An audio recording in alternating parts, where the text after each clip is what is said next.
Police are still topping the list of leading perpetrators of torture in the country's penal institutions. A report released by Legal Resource Foundation says the practice is most rampant in police stations, remand cells and chief camps. The human rights organization, however, recognizes that the cases of torture have significantly reduced in the country. The law demands that the maximum amount of time a suspect can be held before being charged in court is 24 hours.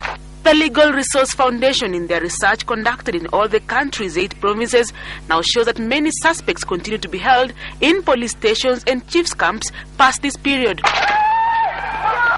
The report says it is at these stations where torture occurs.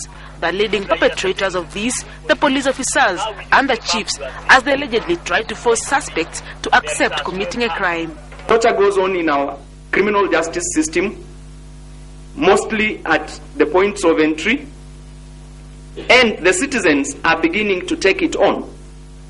When citizens arrest individuals, they will torture you before they surrender you to the next police station. With the Nyayo House torture chambers still fresh in people's minds, the Kingongo prison killings of the year 2000 and the Meru prison killings, the research identifies beating as the main form of mistreatment in prisons. The beating, they say, is carried out by prison warders or fellow inmates. When you're told, like, if you walk into certain prisons, the way they are designed, that you bathe from some public place, the water tap is at some public place where all of you have to strip nude and bathe. When others are basking, it is the same place for basking, bathing and doing that. The officers are sitting by the sides laughing and enjoying your anatomy. That is psychological torture. Despite efforts by the Vice President and Minister for Home Affairs, Mudi Awori, to introduce prison reforms, the LRF is calling for the changing of the Prisons Act to conform with the set international standards.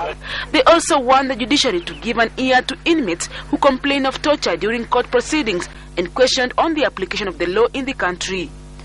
Bevin Angela Boke, Citizen Live at 6:30, Nairobi.